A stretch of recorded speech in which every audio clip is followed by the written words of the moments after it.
Now we're going to reflect on the texts of this Sunday. And the first text, remember how always the Gospel sets the theme. The Gospel is the marriage at Cana, so that the Old Testament reading is going to have this image of matrimony, which we've just discussed a bit, in it. And it's Isaiah 62, 1-5. And so it starts. Now we're in Isaiah 62, which means we're in the third part of Isaiah. It was written, one part from 1 to 39, and then another part from 40 to 55, and then from 56 to 66. So this is the latter part of Isaiah. And he's going to begin also to talk about the joyful restoration, the reuniting of Israel with its God and among one another.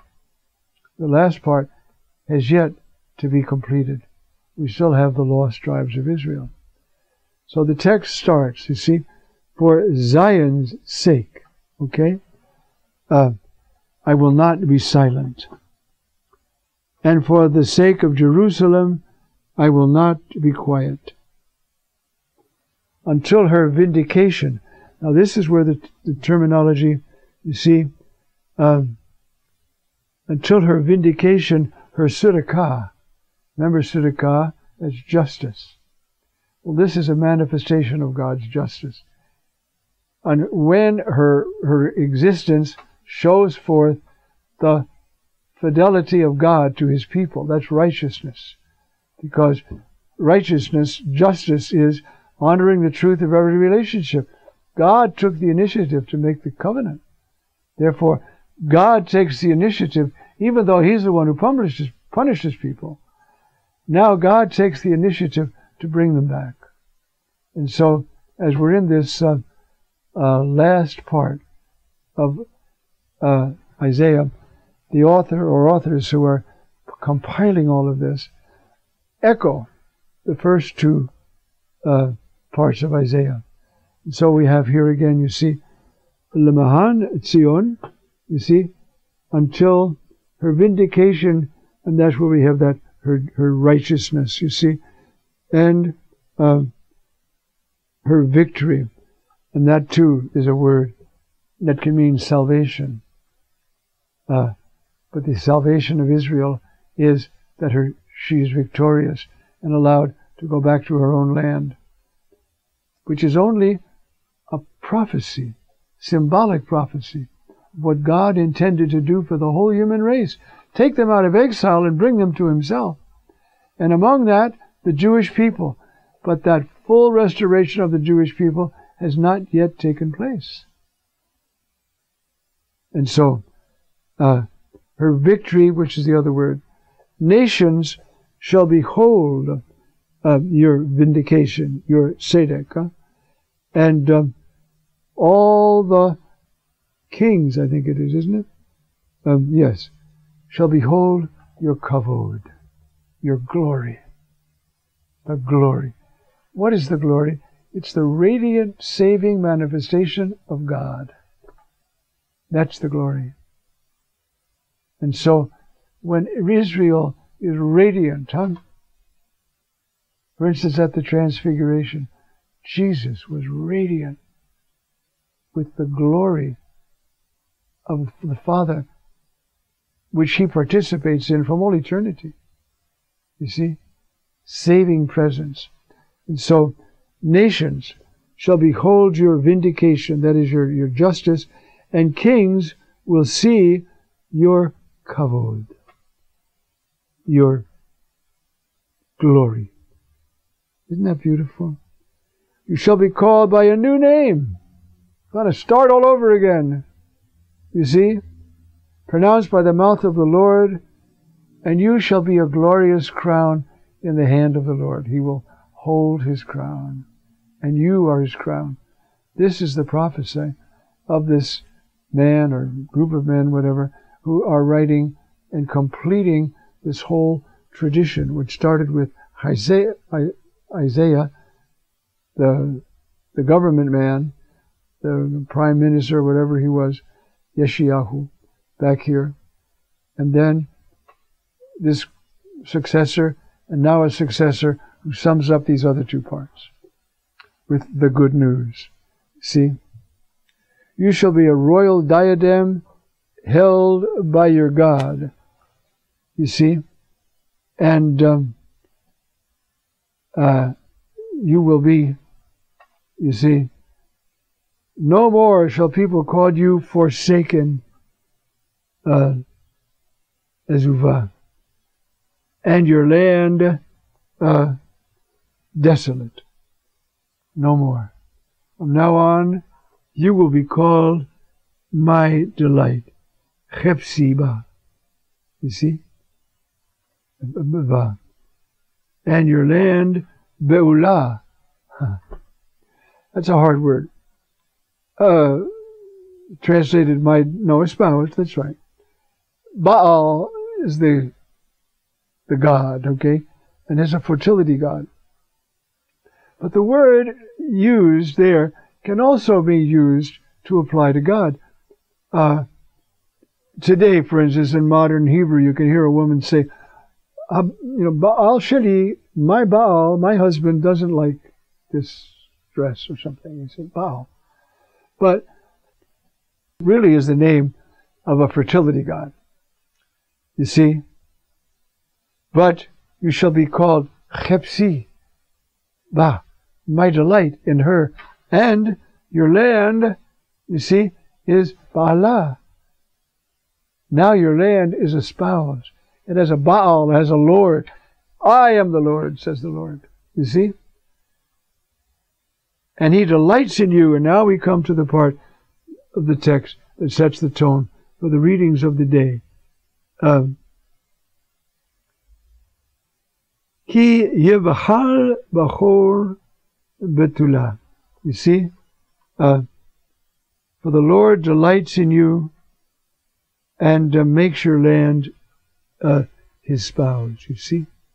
That's the line above. And then, as a young man marries a virgin, your builder shall marry you. He's going to build you. You're this despised people, scattered, never got the 10 tribes back together again, up in a land, not speaking their own language, forced to take part in all these festivities in honor of false and demonic gods. Finally, they're going to be set free to go home. You see? And so, that's why he says, as a young man marries a virgin, your builder shall marry you. And as a bridegroom rejoices in his bride, so shall your God rejoice in you. Just think. There's no other image that they can take that will convey the fire and the tenderness and the exclusivity between God and his people. No other people. That's why they never use the spousal image, because they can't, well, they might once in a while, but you see, one man, one woman. Otherwise, the whole image, if Yahweh has a harem, and Israel is one of the women in the harem, well, he doesn't have the same right to demand of her the fidelity that he gives to her.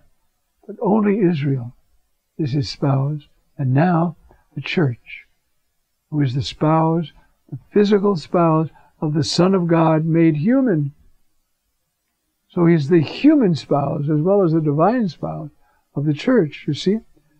A bridegroom rejoices in his bride, so shall your God rejoice in you. Do you get the seriousness of this? God rejoices in you? Do you get it? Sometimes when we finally get it, then we begin to be really faithful to him. And we stop committing adultery. A little bit here, a little bit there. Preoccupation with this, preoccupation with money, preoccupation with that, a little bit here. Not married to God. And so the psalm, we have just a few minutes, but the psalm celebrates this, you see. Shiru Ladonai Shir Hadash. Now, this is this new idea, a new song. I wish we had time. St. Augustine, when he gets on this idea. The new song, Canticum Novum, Cantate Domini, Domino Canticum Novum. See?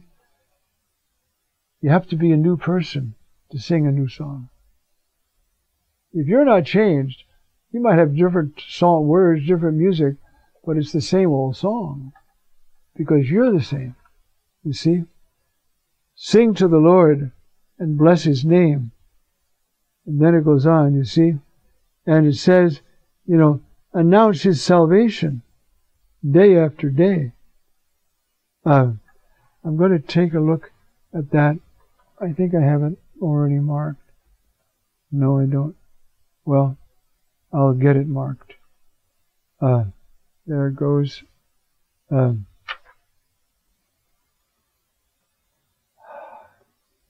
see, Safruba Goyim Kuvado, tell all the nations, all the Goyim, all the other people, about, you see, His glory, the Kavod. Safruba Goyim Kavado, Kuvado, Kavod. Kavod is weightiness, but it's also brilliance. The Kavod of God is His radiant, saving presence. So tell the world that His Kavod has come to rest in Israel. And that's what, you see. And then also tell His wondrous deeds. And then it goes on, you see. Now, tell all the nations, say all the nations, give to the Lord, you families of nations, give to the Lord glory and praise. All the world should worship and admire and applaud God. Look, the one and only God. Look what He's doing for His people. That's how God instructs. You see? That's why the church is supposed to be the place where God manifests His kavod, His glory, His saving presence, His beauty. So people come. They knock down the doors to get in. If we would only be who we're supposed to be. If the kavod of God would really radiate in our hearts, in our eyes, in our smile, in our lifestyle. You see? That's what He's saying. Adonai Malak. The Lord is King. Isn't that the message? Way back in Isaiah, when it starts, how beautiful on the mountains in chapter 52 are the feet of the one who brings good news. And what does He say? Adonai or Adonecha Malak. Your God reigns. Your God is King. You have nothing to fear. You see? Worship the Lord in holy attire. Come to Mass dressed for it. You see? Tremble before Him, all the earth, and say to the nations, you see, the Lord is King. The Lord is King of the whole universe. And He governs all the peoples with equity. Now that is the way this liturgy begins.